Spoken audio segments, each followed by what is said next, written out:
ইয়েমেনের উত্তপ্ত মরুভূমি ও পাহাড়ি অঞ্চলে একদল সশস্ত্র যোদ্ধা নিজেদের দেশের স্বাধীনতা ও ন্যায়ের জন্য লড়াই করেছে বলে দাবি করে। তারা হুথি বিদ্রোহী, কিন্তু তাদের এই লড়াই আজ আন্তর্জাতিক রাজনীতির কেন্দ্রবিন্দুতে পরিণত হয়েছে। মার্কিন প্রেসিডেন্ট ডোনাল্ড ট্রাম্পের নির্দেশে যুক্তরাষ্ট্র হুথিদের বিরুদ্ধে ব্যাপক সামরিক হামলা শুরু করেছে। এই হামলায় ইয়েমেনে কমপক্ষে ৩১ জন নিহত এবং ১০১ জন আহত হয়েছেন, যাদের বেশিরভাগই নারী ও শিশু।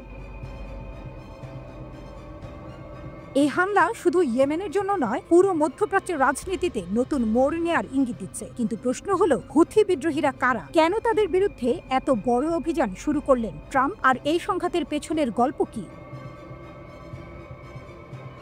হুথি বিদ্রোহীরা ইয়েমেনের একটি সশস্ত্র গোষ্ঠী, যারা দেশটির রাজধানী সানা সহ বেশিরভাগ অঞ্চল নিয়ন্ত্রণ করে। তাদের উত্থান ঘটে ১৯৯০-এর দশকে, যখন হুসেইন বাদরুদ্দিন আল হুথি নামে এক নেতা ইয়েমেনের উত্তরাঞ্চলে শিয়া মতাদর্শের ভিত্তিতে এই গোষ্ঠী গড়ে তোলেন। ২০১৪ সালের উত্থান। হুথিরা প্রথমবারের মতো আন্তর্জাতিক আলোচনায় আসে যখন তারা ইয়েমেনের রাজধানী সানা দখল করে। তৎকালীন প্রেসিডেন্ট আব্দুর রাবু মনসুর হাদিকে দেশ ছাড়া করতে বাধ্য করে তারা।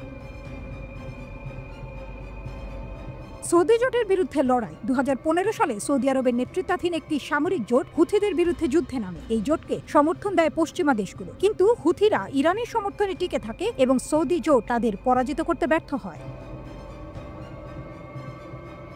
২০২৩ সালের ৭ অক্টোবর গাজা যুদ্ধ শুরু হলে হুথিরা ফিলিস্তিনিদের সমর্থনে এগিয়ে আসে। তারা লোহিত সাগরে ইসরায়েলি ও ইসরায়েল সমর্থিত জাহাজগুলোর ওপর ড্রোন ও ক্ষেপণাস্ত্র হামলা চালায়।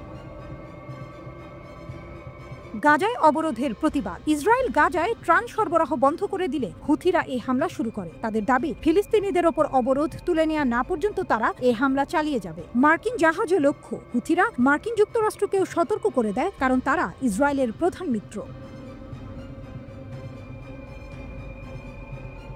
মার্কিন প্রেসিডেন্ট ডোনাল্ড ট্রাম্প হুথিদের বিরুদ্ধে ব্যাপক সামরিক অভিযানের নির্দেশ দিয়েছেন। তিনি তার ট্রুথ সোশ্যাল মিডিয়া প্ল্যাটফর্মে হুথিদের উদ্দেশ্যে লিখেছেন, তোমাদের সময় শেষ, আজ থেকে এই হামলা বন্ধ করো, না হলে নরক তোমাদের উপর এমন বৃষ্টি বর্ষণ করবে যা তোমরা আগে কখনো দেখোনি।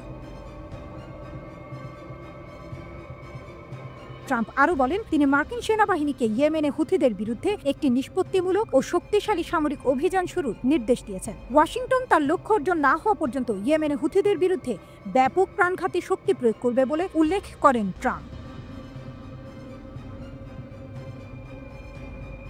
ইরানকে হুমকি। ট্রাম্প হুথিদের প্রধান সমর্থক ইরানকেও সতর্ক করে দিয়েছেন। তিনি বলেছেন, ইরান যদি হুথিদের সমর্থনে অব্যাহত রাখে তাহলে যুক্তরাষ্ট্র তেহরানের বিরুদ্ধে কঠোর পদক্ষেপ নেবে।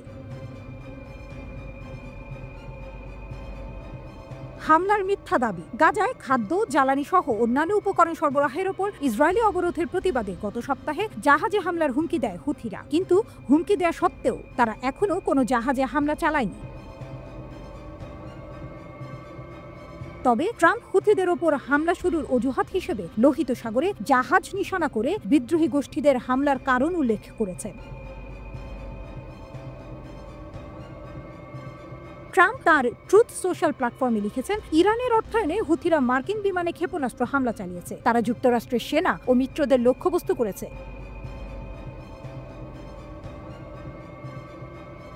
হুথিদের জলদস্যুতা, সহিংসতা ও সন্ত্রাসবাদের জন্য ক্ষয়ক্ষতি সহ তা মোকাবেলায় বিলিয়ন বিলিয়ন ডলার খরচ হয়েছে।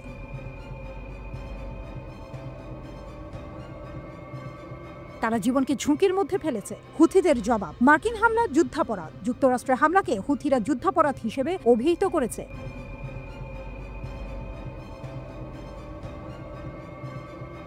তাদের রাজনৈতিক ব্যুরো এক বিবৃতিতে বলেছে, মার্কিন আগ্রাসনের জবাব দেওয়া হবে। আমরা ফিলিস্তিনের প্রতি আমাদের সমর্থন অব্যাহত রাখব।